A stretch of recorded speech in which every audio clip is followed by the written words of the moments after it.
Hello friends, ಎಲ್ರಿಗೂ ನಮಸ್ಕಾರ. ಅಮೂಲು ಕಿಚನ್ಗೆ ಸ್ವಾಗತ. ಈ ದಿನ ಕಬಾಬ್ ಯಾವ ಥರ ಮಾಡೋದು ನೋಡೋಣ ಬನ್ನಿ. ಮನೇಲೇ ಎಲ್ಲ ಪ್ರಿಪೇರ್ ಮಾಡಿ ಯಾವ ಥರ ಮಾಡೋದು ನೋಡೋಣ ಬನ್ನಿ. 1 ಸ್ಪೂನ್ ಜೀರಿಗೆ, ಒಂದು ಅರ್ಧ ಸ್ಪೂನ್ ಮೆಂತ್ಯ, ಒಂದು ಅರ್ಧ ಸ್ಪೂನ್ ಕಾಳು ಮೆಣಸು, ಒಂದು 10 ಹಸಿಮೆಣಸು, ನಿಮ್ಮ ಖಾರಕ್ಕೆ ಎಷ್ಟು ಬೇಕು ಅಷ್ಟು ಹಾಕೊಳ್ಳಿ. ಒಂದು ಅರ್ಧ ಇಂಚ್ ಶುಂಠಿ, ಒಂದು ಗೆಡ್ಡೆ ಬೆಳ್ಳುಳ್ಳಿ, ಒಂದು ಚಿಕ್ಕ ಈರುಳ್ಳಿ, ಸ್ವಲ್ಪ ಚಕ್ಕೆ, ಒಂದು 4 ಲವಂಗ, ಒಂದು ಸ್ಟಾರ್ ಹೂವದಲ್ಲಿ ಒಂದು ಪೀಸು, ಒಂದು ಅರ್ಧ ಲಿಂಬೆಹಣ್ಣು,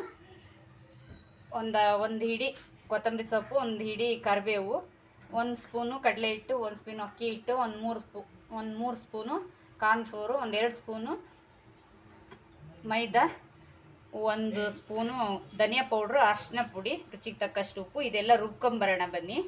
ಮಸಾಲೆ ರುಬ್ಬಿರೋದೆಲ್ಲ ನೀಟಾಗಿ ಇದಕ್ಕೆ ಆ್ಯಡ್ ಮಾಡ್ಕೊಂಡಿದ್ದೀನಿ. ಬೌಲ್ಗೆ ನೈಸಾಗಿ ರುಬ್ಕೊಂಡಿದ್ದೀನಿ ಚೆನ್ನಾಗಿ. 1 ಸ್ಪೂನ್ ನೀರು ಹಾಕಿ ರುಬ್ಕೊಂಡಿದ್ದೀನಿ, ಯಾಕೆಂದರೆ ಈರುಳ್ಳಿ ಹಾಕಿರೋದ್ರಿಂದ ನೀರಾಗಿತ್ತು. ಅರ್ಧ ಸ್ಪೂನು ಯೆಲ್ಲೋ ಪೌಡ್ರ್ ಹಾಕ್ಕೊಳ್ಳೋಣ. 3 ಸ್ಪೂನ್ ಇದೆ ಕಾರ್ನ್ಫ್ಲೋರ್ ಹಾಕ್ಕೊಳ್ಳೋಣ. ಜಾಸ್ತಿ ಬೇಡ, ಜಾಸ್ತಿ ಹಾಕಿದ್ರೆ ಕೋಟಿಂಗ್ ಜಾಸ್ತಿ ಆಗುತ್ತೆ. 1 ಸ್ಪೂನ್ ಅಕ್ಕಿ ಹಿಟ್ಟು ಹಾಕ್ಕೊಳ್ಳೋಣ. 1 ಸ್ಪೂನು, ಅರ್ಧ ಸ್ಪೂನ್ ಹಾಕಿದ್ರೆ ಸಾಕು. ಕಡಲೆ ಹಿಟ್ಟು ಹಾಕ್ಕೊಳ್ಳೋಣ ಸ್ವಲ್ಪ. 2 ಸ್ಪೂನ್ ಇದೆ ಮೈದಾ ಹಾಕ್ಕೊಳ್ಳೋಣ. 1 ಸ್ಪೂನು ಧನಿಯಾ ಪೌಡ್ರ್ ಹಾಕ್ಕೊಳ್ಳೋಣ. ರುಚಿಗೆ ತಕ್ಕಷ್ಟು ಉಪ್ಪು ಆ್ಯಡ್ ಮಾಡ್ಕೊಳ್ಳೋಣ. ಎಲ್ಲ ನೀಟಾಗಿ ಮಿಕ್ಸ್ ಮಾಡ್ಕೊಳ್ಳೋಣ. ನೀರು ಬೇಕಾದರೆ ಆ್ಯಡ್ ಮಾಡ್ಕೊಳ್ಳೋಣ, ಇಲ್ಲಾಂದರೆ ಬೇಡ. ನೋಡಿ, ನೀರೇನು ಬೇಡ ಅನಿಸುತ್ತೆ, ಯಾಕೆ ಮಸಾಲೆ ಎಲ್ಲ ನೀರಿದೆ. ನೋಡಿ, ಈರುಳ್ಳಿ ಹಾಕಿದ್ದೆ, 1 ಸ್ಪೂನ್ ನೀರು ಹಾಕಿ ರುಬ್ಕೊಂಡಿದ್ರಿಂದ ನೋಡಿ, ನೀರು ಏನು ಬೇಡ. ಎಷ್ಟು ಚೆನ್ನಾಗಿ ಕಲರಾಗಿ ಬರ್ತಾಯಿದೆ ನೋಡಿ. ಈ ಥರ ನೀವು ಮನೇಲಿ ಕಬಾಬ್ ಮಾಡಿದ್ರೆ ಔಟ್ಸೈಡು ಪೌಡ್ರ್ ತೊಗೊಬಂದು ಹಾಕಿ ಮಾಡೋದಕ್ಕಿಂತ ಈ ಥರ ಮನೇಲಿ ಮಾಡಿದ್ರೆ ತುಂಬ ಚೆನ್ನಾಗಿರುತ್ತೆ. ನೋಡಿ, ಎಷ್ಟು ಚೆನ್ನಾಗಿ ಕಲರ್ ಕೂಡ ಏನು ಯೂಸ್ ಮಾಡಿಲ್ಲ, ಎಷ್ಟು ಚೆನ್ನಾಗಿ ಕಲರಾಗಿ ತುಂಬ ಚೆನ್ನಾಗಿ ಬಂದಿದೆ. ನೋಡಿ, ನೀರು ಸ್ವಲ್ಪನೂ ಬೇಡ. ನೋಡಿ, ಅಷ್ಟು ಚೆನ್ನಾಗಿದೆ. ನೀರೇನಾದರೂ ಬೇಕನ್ಸಿದ್ರೆ 1 ಸ್ಪೂನ್ ಆ್ಯಡ್ ಮಾಡ್ಕೊಳ್ಳಿ. ಚಿಕನಲ್ಲಿ ಕೂಡ ಸ್ವಲ್ಪ ನೀರು ಇರುತ್ತೆ. ನಾವು ಎಷ್ಟೇ ನೀರು ತೆಗೆದ್ರೂ ಕೂಡ ಚಿಕನಲ್ಲಿ ಸ್ವಲ್ಪ ನೀರು ಇರುತ್ತೆ. ನೋಡಿ, ಎಷ್ಟು ಚೆನ್ನಾಗಿ ಬರ್ತಾಯಿದೆ ಕಲರಾಗಿ, ತುಂಬ ಚೆನ್ನಾಗಿ ಬರ್ತಾಯಿದೆ. ಈ ಥರ ಕಬಾಬ್ ಮಾಡಿದ್ರೆ ಎಲ್ರಿಗೂ ಇಷ್ಟ ಆಗುತ್ತೆ. ನೋಡಿ, ತುಂಬ ಚೆನ್ನಾಗಿ ಬರ್ತಾಯಿದೆ. ಉಪ್ಪನ್ನು ನೋಡಿಬಿಟ್ಟು ಆ್ಯಡ್ ಮಾಡ್ಕೊಳ್ಳಿ ಫಸ್ಟೇ. ಉಪ್ಪು ಸ್ವಲ್ಪ ಕಡಿಮೆ ಇದ್ದರೆ ಚೆನ್ನಾಗೆ, ಜಾಸ್ತಿ ಉಪ್ಪು ಹಾಕೊಂಡ್ರೆ ಚೆನ್ನಾಗಿರಲ್ಲ, ಜಾಸ್ತಿ ಉಪ್ಪಾಗ್ಬಿಡುತ್ತೆ. ನೋಡಿ, ಇವಾಗ ರೆಡಿಯಾಗಿದೆ. ನೋಡಿ, ಚೆನ್ನಾಗಿ ರೆಡಿಯಾಗಿದೆ. ಇವಾಗ ಇದಕ್ಕೆ ಒಂದು ಅರ್ಧ kg ಚಿಕನ್, ಬೋನ್ಲೆಸ್ ಚಿಕನ್ ಇದೆ ಇದು. ನೋಡಿ, ಚಿಕ್ಕದಾಗಿ ಕಟ್ ಮಾಡಿದ್ದೀನಿ ನಾನು. ಮಸಾಲೆ ಎಲ್ಲ ಚೆನ್ನಾಗಿ ಅಂಟ್ಕೊಳ್ಳುತ್ತೆ, ಉಪ್ಪು ಖಾರ ಎಲ್ಲ ಚೆನ್ನಾಗಿ ಬೇಗ ಅಂಟ್ಕೊಂಡ್ಬಿಡುತ್ತೆ. ಹಾಗಾಗಿ ನೋಡಿ, ಚಿಕ್ಕದಾಗಿ ಕಟ್ ಮಾಡ್ಕೊಂಡಿದ್ದೀನಿ. ತುಂಬ ಚೆನ್ನಾಗಾಗುತ್ತೆ ಈ ಥರ ಚಿಕ್ಕದಾಗಿ ಮಾಡಿಕೊಂಡ್ರೆ.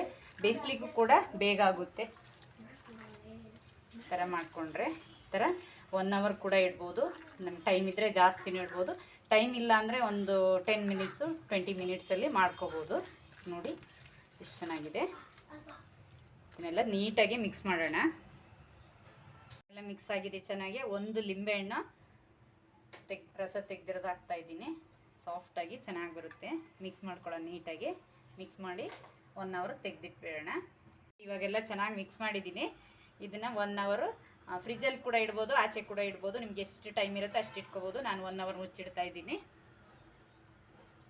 ನೋಡಿ, ಚೆನ್ನಾಗಿ 1 ಅವರ್ ನೆಂದಿದೆ. ಇವಾಗ ಕಬಾಬ್ ಬಿಟ್ಕೊಳ್ಳೋಣ ಬನ್ನಿ. ಎಲ್ಲ ನೀಟಾಗಿ ಅಂಟ್ಕೊಂಡಿದೆ. ಬನ್ನಿ, ಎಣ್ಣೆ ಕಾಯಕ್ಕೆ ಇಟ್ಕೊಂಡಿದ್ದೀನಿ, ಬಿಡೋಣ.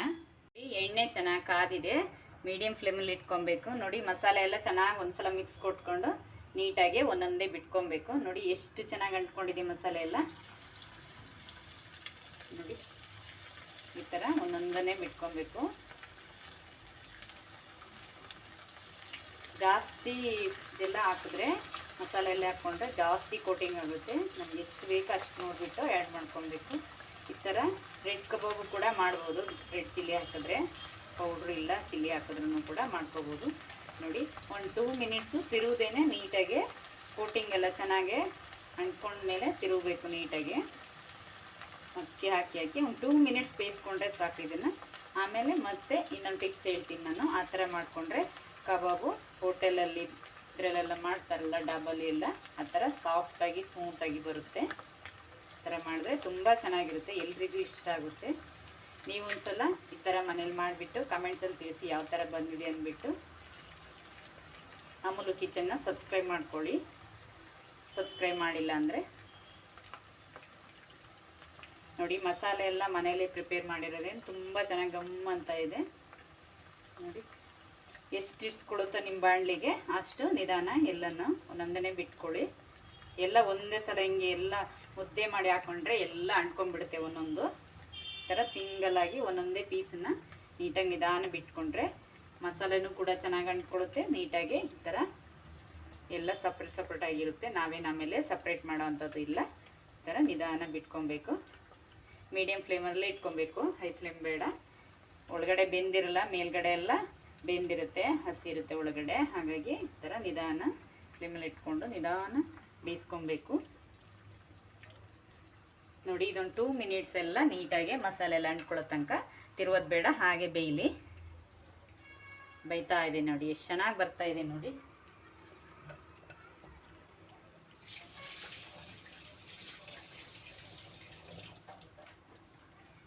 ನೋಡಿ ಎಲ್ಲ ಚೆನ್ನಾಗಿ ಗುಳ್ಳೆಗಳಾಗಿ ನಿಧಾನ ಬೇಯ್ತಾ ಇದೆ. ಮಿನಿಟ್ಸ್ ಆಗಿದೆ. ಇವಾಗ ಈ ಥರ ಬಾಣಲಿಲಿ ಕೂಡ ಈ ಥರ ನಿಧಾನ ತಿರ್ಸ್ಕೋಬೋದು. ಈ ಥರ ಸೌಟ್ ಹಾಕಿದರೆ ನಾವು ಹಾಕಿರೋದು ಮಸಾಲೆ ಎಲ್ಲ ನೀಟಾಗಿ ಅಂಟ್ಕೊಳ್ಳಲ್ಲ, ಬಿಟ್ಕೊಂಡ್ಬಿಡುತ್ತೆ. ನೋಡಿ ಒಂದು 2 ಮಿನಿಟ್ಸ್ ಆಗೋ ತನಕ ಈ ಥರ ನೀಟಾಗಿ ನಿಧಾನ ತಿರುಗಬೇಕು. ಸ್ಪೂನ್ ಹಾಕಿದ್ರೂ ಪರವಾಗಿಲ್ಲ, ನಿಧಾನ ಹಾಕಿ ತಿರುಗಬೇಕು. ನೋಡಿ ತಿರುವಾಕೋಣ ಇವಾಗ. ನೋಡಿ ಎಷ್ಟು ಚೆನ್ನಾಗಿ ಅಂಟ್ಕೊಂಡಿದೆ ನೋಡಿ, ಯಾವ ಥರ ಬರ್ತಾ ಇದೆ ನೋಡಿ. ಇದನ್ನ ಈ ಥರ ತಿರುವಾಕ್ಬಿಟ್ಟು ಒಂದು 3 ಮಿನಿಟ್ಸ್ ಬೇಯಿಸಿ ತೆಗೆದ್ಬಿಡೋಣ. 3 ಮಿನಿಟ್ಸಿಂದ ಒಂದು 4 ಮಿನಿಟ್ಸು ಬೆಂದಿದೆ ಇದು. ಇವಾಗ ಒಂದು ಪ್ಲೇಟಿಗೆ ತೆಕ್ಕೊಳ್ಳೋಣ. ಇದು ಆಗಿಲ್ಲ, ಹಾಫ್ ಬೆಂದಿದೆ ಅಷ್ಟೇ. ಇವಾಗ ನೋಡಿ ಈ ಥರ ತೆಗೆದ್ಬಿಟ್ಟು ಸೈಡಿಗೆ ಇಟ್ಕೊಂಡು ಮತ್ತೆ ಇರೋದೆಲ್ಲ ಬಿಟ್ಕೊಳ್ಳೋಣ. ನೋಡಿ ಇದೆಲ್ಲ ತೆಗೆದ್ಬಿಡೋಣ. ನೋಡಿ ಎಲ್ಲ ತೆಗೆದ್ಬಿಟ್ಟಿದ್ದೀವಿ. ನೋಡಿ ಇದೆಲ್ಲ ಎಷ್ಟು ಚೆನ್ನಾಗಿ ಬಂದಿದೆ. ಒಂದು ಹಾಫ್ ಬೆಂದಿದೆ ಇದು, ಇವಾಗ ಫುಲ್ ಬೆಂದಿಲ್ಲ. ತೆಗೆದು ಸೈಡಿಗೆ ಇಟ್ಬಿಡೋಣ. ಮಿಕ್ಕಿರೋದು ಬಿಟ್ಕೊಳ್ಳೋಣ. ಇವಾಗ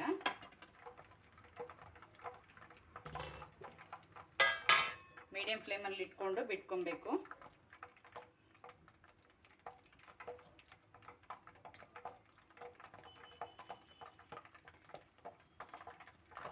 ನೋಡಿ ಚಿಕ್ಕದಾಗಿ ಪೀಸ್ ಮಾಡಿರೋದ್ರಿಂದ ಮಸಾಲೆನೂ ಕೂಡ ಚೆನ್ನಾಗಿ ಅಂಟ್ಕೊಂಡಿದೆ. ಉಪ್ಪು ಖಾರ ಒಳಗಡೆ ಚೆನ್ನಾಗಿ ಹೀರ್ಕೊಳ್ಳುತ್ತೆ. ಈ ಥರ ನೀವು ಒಂದ್ಸಲ ಮಾಡಿದ್ರೆ ಈ ಥರ ಚಿಕ್ಕ ಪೀಸ್ದಾಗಿ ಮಾಡ್ಕೊಳ್ಳಿ, ತುಂಬ ಚೆನ್ನಾಗಿರುತ್ತೆ.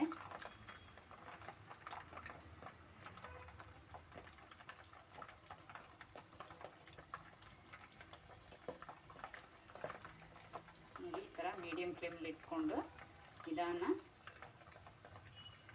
ಮಸಾಲೆ ಎಲ್ಲ ಅಂಟ್ಕೊಂಡು ಚೆನ್ನಾಗಿ ಬೆಂದ್ಕೊಳ್ಳುತ್ತೆ. ಔಟ್ಸೈಡೆಲ್ಲ ಹೋಗಿ ಕಬಾಬ್ ತಗೋಬರೋ ಬದಲು ಈ ಥರ ಮನೇಲೇ ಮಾಡಿಕೊಂಡ್ರೆ ತುಂಬ ಚೆನ್ನಾಗಿರುತ್ತೆ. ಔಟ್ಸೈಡಲ್ಲಿ, ರೋಡ್ ಸೈಡು, ಹೋಟೆಲಲ್ಲಿ, ರೆಸ್ಟೋರೆಂಟಲ್ಲಿ, ಡಾಬಾಗಳಲ್ಲೆಲ್ಲ ತಗೋಬರೋ ಬದಲು ಈ ಥರ ಮನೇಲಿ ಮಾಡಿಕೊಂಡ್ರೆ ಮಕ್ಕಳಿಗೂ ಕೂಡ ತುಂಬ ಇಷ್ಟ ಆಗುತ್ತೆ. ಮನೇಲಿ ಎಲ್ರಿಗೂ ಇಷ್ಟ ಆಗುತ್ತೆ. ನೋಡಿ ಈ ಥರ ಎಲ್ಲ ಚೆನ್ನಾಗಿ ಇಟ್ಕೊಂಡ್ರೆ ನೀಟಾಗಿ. ನೋಡಿ ಎಷ್ಟು ಚೆನ್ನಾಗಿದೆ. ಒಂದು 2 ಮಿನಿಟ್ಸು ಬಿಟ್ಬಿಟ್ಟು ಎಲ್ಲ ತಿರುವಾಕಿ ಬೇಯಿಸ್ಕೊಳ್ಳೋಣ.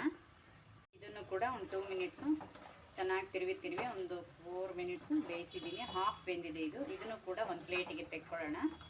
ಪ್ಲೇಟಿಗೆಲ್ಲ ತೆಗೆದ್ಬಿಟ್ಟು ನೋಡಿ ಎಷ್ಟು ಚೆನ್ನಾಗಿ ಬಂದಿದೆ, ಎಷ್ಟು ಸಾಫ್ಟಾಗಿ, ಎಷ್ಟು ಸ್ಮೂತಾಗಿ ಕಲರಾಗಿ. ಯಾವುದು ಕೂಡ ಕಲರ್ ಹಾಕಿಲ್ಲ. ನೋಡಿ ಎಷ್ಟು ಚೆನ್ನಾಗಿ ಕಲರಾಗಿ ಬಂದಿದೆ, ತುಂಬಾ ಚೆನ್ನಾಗಿ ಬಂದಿದೆ. ಎಣ್ಣೆ ಒಂದು 2 ಮಿನಿಟ್ಸು ಕಾಯಲಿ. ಇವಾಗ ಎಣ್ಣೆ ಚೆನ್ನಾಗಿ ಕಾಯಬೇಕು. ನೋಡಿ ಎಣ್ಣೆ ಚೆನ್ನಾಗಿ ಕಾದಿದೆ. ಮೀಡಿಯಂ ಫ್ಲೇಮಲ್ಲಿ ಇಟ್ಕೊಂಡು ಫಸ್ಟು ತೆಗೆದಿದ್ವಲ್ಲ ಒಂದು ಬಾಣಲೆನ, ಅದನ್ನೆಲ್ಲ ನೀಟಾಗಿ ಈ ಥರ ಬಿಟ್ಕೊಳ್ಳೋಣ. ನೋಡಿ ನೀರಿನ ಅಂಶ ಎಲ್ಲ ಯಾವ ಥರ ಕೈ ಸಿಡಿಯುತ್ತೆ, ಹುಷಾರಾಗಿ ಬಿಟ್ಕೊಬೇಕು. ನೋಡಿ ಫಸ್ಟೆಲ್ಲ ಎತ್ತಿಕ್ಕಿದ್ವಲ್ಲ, ಒಂದೇ ಸಲ ಕಬಾಬ್ ಮಾಡಿ ತೆಗೆದ್ರೆ ಒಳಗಡೆ ಬೆಂದಿರಲ್ಲ, ನೀರಿನ ಅಂಶ ಎಲ್ಲ ಹೋಗಿರಲ್ಲ. ಹಾಗಾಗಿ ಈ ಥರ 2 ಸಲ ಮಾಡಿದ್ರೆ ಸಾಫ್ಟಾಗಿ ಕೂಡ ಬರುತ್ತೆ, ತುಂಬ ಚೆನ್ನಾಗಿ ಬೆಂದ್ಕೊಳ್ಳುತ್ತೆ, ಕ್ರಿಸ್ಪಿನೆಸ್ ಆಗಿರುತ್ತೆ, ಚೆನ್ನಾಗಿರುತ್ತೆ. ನೋಡಿ ಎಲ್ಲ ಬಿಟ್ಕೊಂಡಿದ್ದೀನಿ. ಫಸ್ಟ್ ತೆಗೆದಿದ್ವಲ್ಲ ಇದನ್ನು ನೀಟಾಗಿ ಬೇಯೋ ತನಕ ನೀಟಾಗಿ ನಿಧಾನ ಮೀಡಿಯಂ ಫ್ಲೇಮಲ್ಲಿ ಇಟ್ಕೊಂಡು ನಿಧಾನ ತಿರುವಿ ಬೇಯಿಸ್ಕೊಬೇಕು, ಗುಳ್ಳೆಗಳ ಹೋಗೋ ತನಕ ನೀಟಾಗಿ. ನೋಡಿ ನೀರಿನ ಅಂಶ ಎಲ್ಲ ಎಷ್ಟು ಚೆನ್ನಾಗಿ ಆಚೆ ಬರ್ತಾಯಿದೆ, ತಣ್ಣಗಾಗಿತ್ತಲ್ವ. ಹಾಗಾಗಿ ನೋಡಿ ಒಂದೇ ಸಲ ಏನು ಎಲ್ಲ ಕಬಾಬ್ ಮಾಡಿ ತೆಗೆದ್ಬಿಡ್ತಾರೆ. ಅದು ಏನಂದರೆ ಒಳಗಡೆ ಇರೋದು ಮೂಳೆ ಎಲ್ಲ ಮಾಡಿಬಿಟ್ರೆ ಮೂಳೆಲೆಲ್ಲ ಬ್ಲಡ್ಗಳೆಲ್ಲ ಚೆನ್ನಾಗಿ ಹೋಗಲ್ಲ, ಬೆಂದಿರಲ್ಲ. ಈ ಥರ ಇದನ್ನು 2 ಸಲ ಮಾಡಿಕೊಂಡ್ರೆ ತುಂಬ ಚೆನ್ನಾಗಿರುತ್ತೆ. ಯಾವುದೇ ಹೋಟೆಲ್ ಆದ್ರೂ ಕೂಡ ಇದೇ ಥರ ಮಾಡೋದು ತುಂಬ ಚೆನ್ನಾಗಿರುತ್ತೆ. ಮನೇಲಿ ನಾವು ಈ ಥರ ಮಾಡಿಕೊಂಡ್ರೆ ಚೆನ್ನಾಗಿರುತ್ತೆ.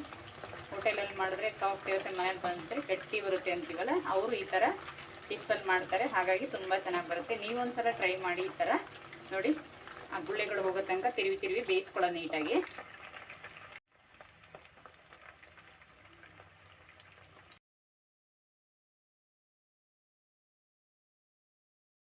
ಈ ಗುಳ್ಳೆಗಳೆಲ್ಲ ನಿಂತ್ಕೊಂತ ಬಂದಿದೆ. ಇದು ಆಗಿದೆ ಇವಾಗ. ನೋಡಿ ಎಷ್ಟು ಚೆನ್ನಾಗಿ, ಎಷ್ಟು ಕ್ರಿಸ್ಪಿಯಾಗಿ, ಒಳಗಡೆ ಸಾಫ್ಟಾಗಿ, ಮೇಲ್ಗಡೆ ಗರಿ ಗರಿಯಾಗಿ ಬಂದಿದೆ. ನೋಡಿ ಈ ಥರ ಮಾಡಿದ್ರೆ ತುಂಬ ಚೆನ್ನಾಗಿರುತ್ತೆ. ಎಲ್ಲ ತೆಕ್ಕೊಳ್ಳೋಣ. ನೋಡಿ ಎಷ್ಟು ಸೌಂಡ್ ಬರ್ತಾ ಇದೆ, ಎಷ್ಟು ಚೆನ್ನಾಗಿ.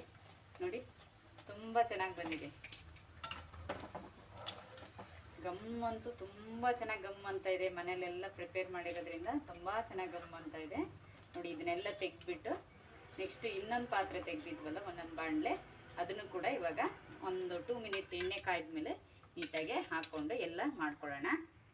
ನೋಡಿ ಎಣ್ಣೆ ಕಾದಿದೆ ಇವಾಗ. ಮತ್ತೆ ಫಸ್ಟ್ 2ನೇ ಬಾಣಲೆ ತೆಗೆದಿದ್ವಲ್ಲ, ಅದನ್ನೆಲ್ಲ ಈ ಥರ ಹಾಕ್ಕೊಳ್ಳೋಣ. ಎಣ್ಣೆ ನೀರಿನ ಅಂಶ ಆಚೆ ಬಂದಿರುತ್ತೆ ಕೋಲ್ಡಾಗಿ. ಇದನ್ನು ನಿಧಾನ ಬಿಟ್ಕೊಬೇಕು, ಕೈಗೆ ಹಾಕ್ಕೊಳ್ಳುತ್ತೆ. ನಿಧಾನ ಈ ಥರ ಎಲ್ಲನೂ ಹಾಕ್ಕೊಬೇಕು. ನೋಡಿ ಎಷ್ಟು ಸೌಂಡ್ ಬರ್ತಾ ಇದೆ. ಈ ಥರ ನಿಧಾನ ಹಾಕ್ಕೊಬೇಕು. ಇದಕ್ಕೆ ಸ್ವಲ್ಪ ಕರಿಬೇವು ಆ್ಯಡ್ ಮಾಡ್ಕೊಳ್ಳೋಣ, ಚೆನ್ನಾಗಿರುತ್ತೆ. ನಿಧಾನ ಹಾಕ್ಕೊಬೇಕು, ಕೈಗಾರುತ್ತೆ ಹುಷಾರಾಗಿ. ಮಕ್ಕಳಿದ್ರೆ ಹುಷಾರು.